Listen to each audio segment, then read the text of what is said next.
Welcome to the Real Life Wellness Podcast, the show where we explore how to create your own wellness. We dive into everything that happens on the journey to a happier, healthier, and more balanced life. I'm your host, Faith Lauterbach. As a registered nurse and a holistic wellness coach, I have a passion for empowering people to create a vision for their life, prioritize themselves, and then live the life they want. So get ready to discover new ways to nourish your body, mind, and spirit. Let's embark on this journey together and make wellness simple.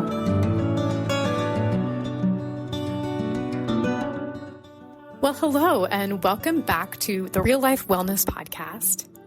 I'm Faith, and I'm your host, and I'm so happy that you are here. So thank you for joining me today. Before I get into this topic that we're going to talk about today for episode 5, I want to just invite you into my monthly wellness membership. If you're looking to make health and wellness more of a priority this year, my monthly wellness membership is a perfect way to support that. What I do in it is I make wellness simple by providing a monthly challenge for our health and wellness with daily tasks to support that. I send those via email to you every single morning, and it's a task that is simple to do, and I give you tips on how to make it happen. Along with that, I send a weekly meditation to you that you can use to help calm your mind, and also a weekly healthy recipe that you can use for meal prep to make healthy eating simple during your week. You also get access to a private Facebook group where I share these daily tasks and the meditation and recipe in there.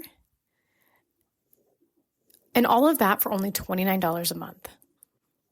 It's a really, really great gift to give yourself to make wellness simple in your life. There'll be a link to register for that in the show notes. I can't wait to see you there. All right, now on to episode 5's topic. It's a big one. It's sleep. Sleep is one of those things that a lot of people have trouble with. It affects all aspects of your health and wellness, but sleep concerns are very common. Being tired and having trouble sleeping seem to be more of the norm than feeling rested and sleeping great. Most adults need 7 to 9 hours of sleep a night, but most fall short of that number. If you are like me, you are nowhere close to that. And so that's why this episode feels a little personal to me, because this is a big struggle for me. I have a challenge with this. I find myself getting frustrated every morning because I don't feel rested. I feel tired. And so this is something I'm really working on myself personally. So I am right with you. I'm going to walk this hand in hand with you today. I think it's really important to discover why sleep is so important. It's one of those things that we can just take for granted, but it is a big deal when it comes to our health and wellness. So I'd like to get into why it's a big deal. What does sleep do for us? And so let's talk about that a little bit. Sleep is a complex and essential process that contributes to our holistic health by influencing our physical, mental, and emotional well-being. During sleep, every system in our body is affected. So if you're having trouble sleeping, it makes sense that you're having trouble in other areas of your health and wellness. So we're going to go through the body systems and talk about how sleep impacts each one. So our brain function. Sleep is essential for cognitive functions like memory consolidation, learning, and problem solving. So during sleep, the brain processes and organizes information that's acquired during our waking hours. Our heart health. Chronic sleep deprivation has been linked to an increased risk of cardiovascular disease, including high blood pressure, heart attacks, and strokes. During deep sleep, the heart rate and blood pressure tend to decrease, which allows the cardiovascular system as a whole to rest and recover. Our hormone regulation. Sleep influences the release of hormones, including growth hormone, cortisol, and insulin. Lack of sleep can disrupt that hormonal balance, can lead to things like insulin resistance and increased stress. Our immune function. Adequate sleep is crucial for a healthy immune system. During sleep, the body produces and releases proteins that help regulate the immune response. So lack of sleep can weaken the immune system and make the body more susceptible to infections. Our respiratory system. Breathing. Sleep is important for this respiratory function and our lung health. Sleep disorders like sleep apnea can affect breathing patterns and contribute to overall respiratory problems. Muscle repair and growth. Sleep plays a huge role in the repair and growth of our muscles, as the release of growth hormone is higher during certain stages of sleep. Chronic sleep deprivation can lead to muscle fatigue, weakness, and an overall increased risk of injuries. Our digestive system, so our metabolism and our weight regulation. Sleep influences metabolism and appetite regulation. Lack of sleep can disrupt hormonal signals that control hunger and our feeling of fullness. This can lead to weight gain and an increased risk of metabolic disorders. Our mood and stress regulation. Sleep has a huge impact on our mood regulation and our stress response. So lack of sleep can contribute to mood disorders, increased frustration, increased agitation, and increased stress levels. Our skin health. Sleep is associated with skin repair and regeneration. So if we're not getting enough sleep, we can see skin problems, premature aging, decreased collagen production, and even impaired wound healing. So as you can see, sleep impacts our entire body, all of the systems, all of the parts of our body, and it impacts our physical health and our mental and emotional health as well. So kind of knowing why it's such a big deal, I want to move into how to improve your sleep quality. I'll start off saying if you are struggling with sleep and fatigue, it is a good idea to talk to your medical provider. They may recommend labs or other things to see if there's anything medically causing it or influencing it.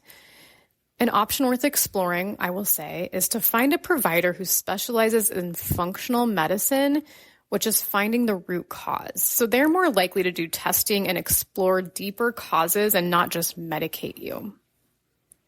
Okay.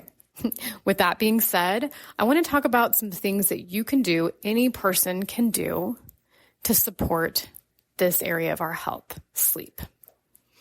Our bodies love routine. So a consistent sleep routine and schedule is very beneficial. So this is going to bed and waking up at the same time every day. This can help regulate your body's internal clock. Having a bedtime routine can help signal your brain that it is time to sleep. So the first thing is consistent sleep schedule. The second thing I want to talk about is creating a relaxing bedtime routine. So I'll list some things, and maybe not all of these feel right to you. And so take which pieces feel right and try them out and see how it feels. Putting pajamas on. So this signals to your brain that it is bedtime. You're changing from your clothes you've worn throughout the day to the clothes you're going to sleep in. Drink a cup of tea. There's lots of different tea that support bedtime support rest and relaxation. Just make sure there's no caffeine in it. Even decaf versions can have a little trace of caffeine, so stick with ones that have no caffeine. Reading a book, and I would say a book that's a real book that you can hold in your hands, not on a screen. Journaling. At night, it can be nice to journal about your day, maybe things that you're grateful for that's happened in the day, maybe things that you're worrying about, to give those worries a place to go. Writing your to-do list down for the next day. Taking a hot bath with Epsom salt or a hot shower. Doing some stretches that can help relax the body. There's some different yoga poses like child's pose, legs up the wall, that can be very relaxing. Number 3 is make your bedroom a sanctuary. So looking at even functional, like, are your pillows and your mattress comfortable? Trying things like adding a diffuser and diffusing some calming essential oils. Crystals for some people can be helpful for sleep. Making sure your blanket is comfy. Some people really enjoy a weighted blanket. Having a white noise like a fan. And keeping your room cool and dark. So getting some blackout shades if needed. Making sure that you don't have light that's shining in your room when you're trying to sleep. And then make your room a screen-free zone. Number 4 is limit exposure to screens, especially 1 hour before bedtime. So the blue light emitted from our phones, our computers, and our TVs can interfere with the production of the sleep hormone melatonin. It can also signal to our brain that it's time to be awake, that it's time to be stimulated. Number 5 is looking at what you're doing during the day, because that matters. So things like watching your caffeine intake. When you drink too much caffeine or drink it in the afternoon or evening, this can affect your sleep. So pay attention. And if you are drinking a lot of caffeine, start with maybe 1 less caffeine drink a day. And doing all of your caffeine in the morning hours, moving your body during the day helps you sleep better at night. Take a walk, do a workout, ride your bike. Lowering your sugar intake during the day.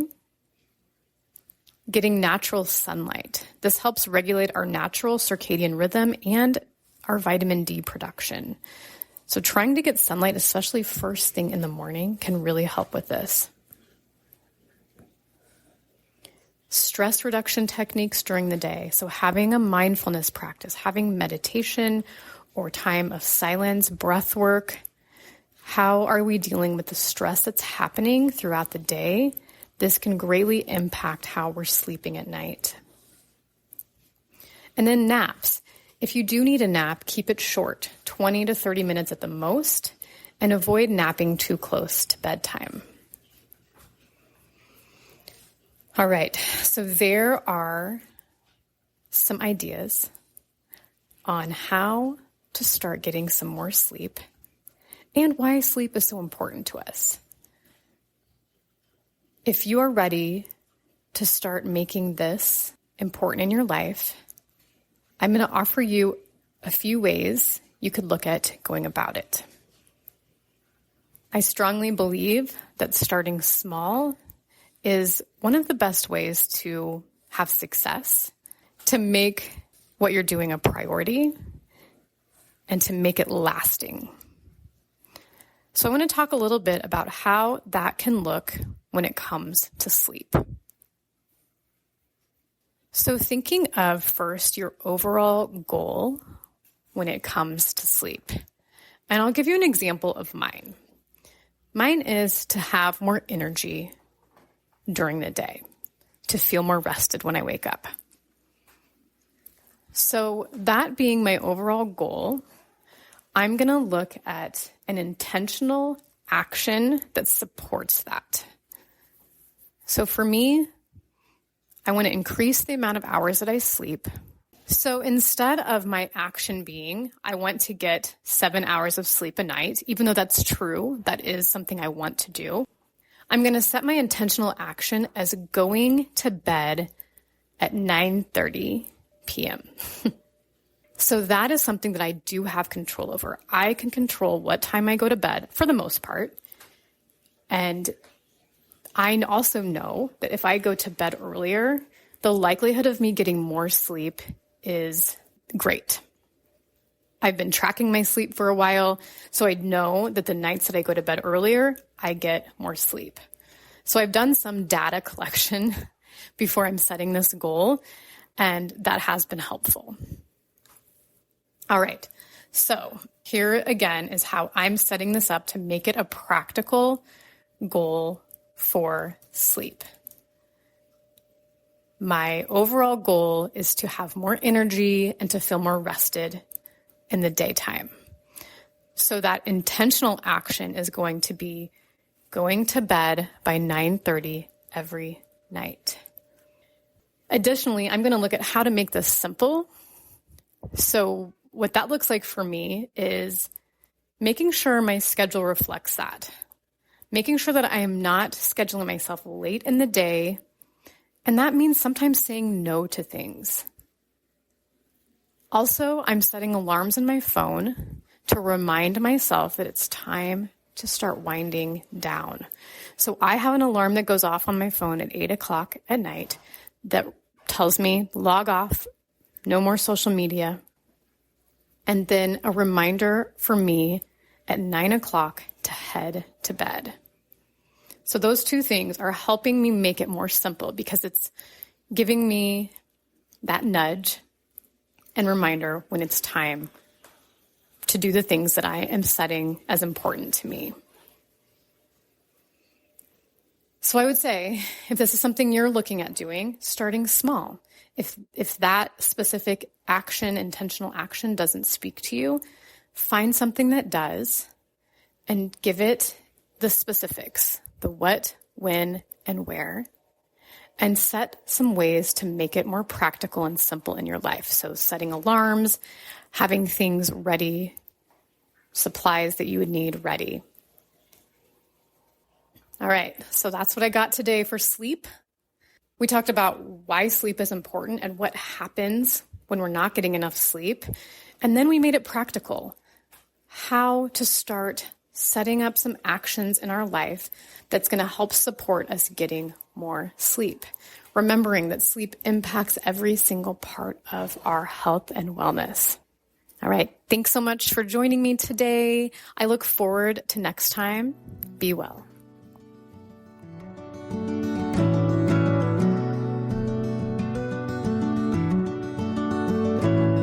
Thank you so much for tuning in today to the Real Life Wellness Podcast. To stay updated on my latest episodes and wellness insights, be sure to subscribe to the podcast and follow me on social media. If you have any questions or topics you'd like me to explore, feel free to reach out. I love hearing from you. If you could, please review or rate this podcast on Apple or Spotify to help more people learn how to make wellness simple.